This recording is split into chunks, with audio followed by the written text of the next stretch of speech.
자, 앞 페이지에서 과도 상태라는 이야기가 잠깐 등장했죠. 아마 유체역학이나 연력학을 수강한 학생은 과도 상태에 대해서 어느 정도 알고 계실 겁니다.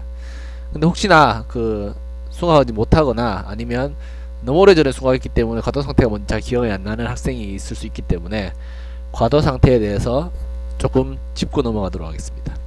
자, 과도 상태는 transient state라고 해서 시간에 따라 상태가 변하는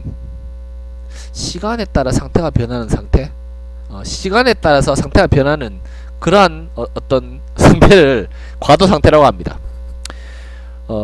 시간에 따라서 변하지 않는 상태를 평형 또는 정상 상태라고 하는데, 이것과는 상대되는 개념이죠. 이렇게 생각하면 돼요. 평형 또는 정상 상태가 아닌 모든 상태를 과도 상태라고 생각하면 된다는 거죠. 내가 1, 2, 3, 4초가 있는데, 이때 어떤 값이 5가 되고 6이 되고 5가 되고 6이 되었을 때, 이것과 이것이 변하지 않는다고 해서 평형 상태 또는 정상 상태라는 게 아니고, 요게 조금이라도 시간이 변했을 때 만약에 변하잖아요. 그러면 이렇게 변했기 때문에 여기서 여기까지 일단 과도 상태라는 거죠. 또 변했죠? 과도 상태라는 거죠. 또 변했어요? 과도 상태. 근데 그 다음부터 666이 계속된다. 그때부터는 정상 상태 또는 평형 상태라고 할 수 있습니다. 자, 근데 과도 상태라고 해서 모든 물리 값이 다 시간에 따라서 변하지 않는 그런 게 아닙니다. 과도 상태는 내가 관심 있는 물리량이 시간에 따라서 변하지 않는 그 상태를, 그 물리량에 관한 과도 상태를 한다는 것이죠. 예를 들어서 수로에 물이 흐르고 있어요. 이 물이 속도가 빨라졌다 낮아졌다가 이런다고 합시다. 그러면 이 물이 속도에 대한 과도 상태냐 정상 상태냐, 그걸 따질 때는 속도만 보고 속도가 일정해지면 정상 상태라는 거죠. 예를 들어서 물의 색깔이 좀 변했어요. 그러면 속도는 일정해졌는데 물의 색깔이 변한다고 해서 정상 상태가 아니냐? 정상 상태가 아닐 수 있어요. 과도 상태일 수 있어요. 언제냐? 나는 색깔과 속도 다 정상 상태에 도달해야지 그걸 정상 상태라고 보겠다. 그러면 색깔이 속도는 일정하고 하지만 색깔이 변하면 여전히 과도 상태입니다. 그런데 나는 속도만 보겠다. 그러면 색깔이 변해도 속도가 일정하면 그거는 속도에 관한 과도 상태라는 것이죠. 그러니까 내가 관심 있는 물리량이 시간에 따라서 변하냐 변하지 않냐에 따라서 과도 상태냐 정상 상태냐 구분이 가능하다는 것이죠. 구분해야 된다는 것이죠. 뭐 과도 상태를 예를 들어 설명하기 가장 좋은 것은 아까 이야기했던 것처럼 물파이프에 물이 흐르는 거예요. 물파이프에 물이 뭐 바닥을 적시면서 쫄쫄쫄 흐를 수도 있는데, 물이 꽉 차서 흐르는 그러한 상태를 우리가 의도한다고 가정합시다. 자, 물이 이렇게 있으면 아무리 내가 물을 한꺼번에 들이붓더라도 물은 밑바닥을 채우면서 점점점 올라와서 꽉 차서 결국 이 꽉 찬 상태로 흐를 겁니다. 그러면 요렇게 흐르는 상태와 좀 더 차서 이렇게 흐르는 상태와 그리고 꽉 차서 흐르는 세 상태는 물의 상태가 전혀 다르겠죠. 그래서 우리가 꽉 차서 흐르는 이 상태를 유도했다. 이 상태를 우리가 의도했다. 그러면 이 상태가 되면 그때부터 물리적인 성질이 변하지 않으면 그때부터 정상 상태. 그 이외에 물이 덜 찼을 때 또는 꽉 차더라도 우리가 원하는 뭐 예를 들어서 같은 압력이라든지 같은 속도가 도달하기 전에는 그 상태는 과도 상태라는 거죠. 자, 처음 물이 파이프 바닥을 따라 흐르기 시작함. 그리고 차차 물의 수위가 높아지죠. 물이 파이프를 이곳저곳 채운 이후에 수압과 유속이 결정되죠.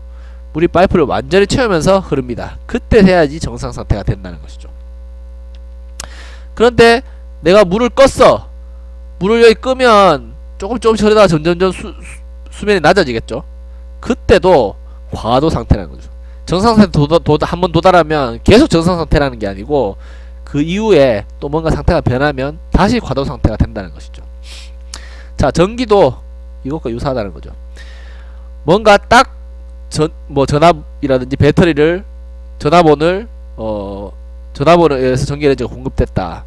그러면 전하가 0에서부터 올라갈 거예요. 그게 무슨 말이냐면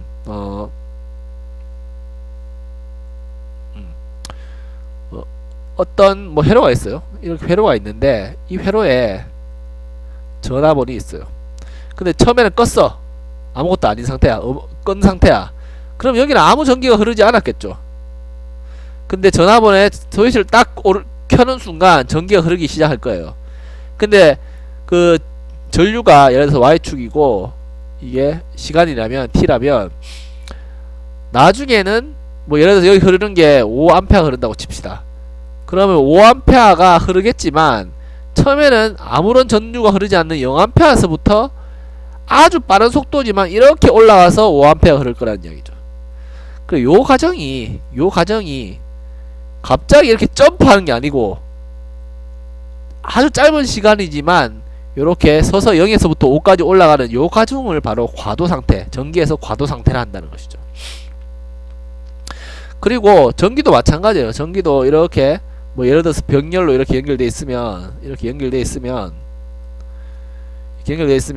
전기가 여기 가서 여기도 흘러보고 이렇게 다 흘러보고 그 다음에 마치 파이프에 물이 가득 찬 수로를 흐르는 것처럼 구석구석이 전압이 어떻고 전류가 어떻고가 다 결정된다는 거죠.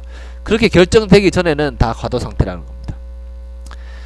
뭐 힘의 분포, 열, 화학작용 등등도 다 과도 상태가 중요하게 해석되는 분야다. 그러면 과도 상태에서 정상 상태에 도달하는 시간은, 자, 물 같은 경우에는 파이프를 채울 때까지 꽤 오래 걸리죠. 예를 들어서 여러분들이 뭐 인디아나 존스라는 영화를 보셨을지 모르겠지만 인디아나 존스라는 사람이 동굴 탐험을 하는데 악당이 뭐 하여튼 물탱크를 터뜨렸나 하여튼 뭐 강바닥이라 가지고 강바닥을 뚫었나 하여튼 그래가지고 물이 막 와요. 그럼 인디아나 존스가 막 도망가거든요. 그런데 그 물이 계속 오다 보면 결국 동굴을 꽉 채워가지고 물이 흐르기 시작합니다. 그 동굴을 꽉 채우기 전에 그 상태, 인디아나 존스가 도망가는 그 상태는 과도 상태라는 거죠. 근데 동굴 같은 경우에 시간이 꽤 걸리거든요. 그렇기 때문에 주인공이 도망갈 시간이 있어요. 그런데 전기 같은 경우에는 굉장히 빠릅니다. 굉장히 빨라가지고 이 시간이 나중에 뭐 과도 상태에 대해서 좀 더 자세히 배우겠지만 이 시간이 매우 짧아요. 뭐 1초에 1000분의 1 뭐 이 정도 수준입니다. 그런데 축전기와 유도기가 있으면 이 시간이 좀 늦어질 수 있는데 여기에 대해서는 나중에 살펴볼 예정입니다. 그래서 축전기가 유도기가 정상상태 도달 시간을 결정하는 요소 중 하나다. 이걸 왜 여기 적어놓은지 모르겠지만 나중에 좀 더 이 내용에 대해서 살펴볼 예정입니다. 그래서 과도 상태가 전기에서도 유체역학 또는 연력학과 같이 중요하게 고려되어야 될, 물론 아주 짧은 시간이지만 중요하게 고려되어야 될 개념이다.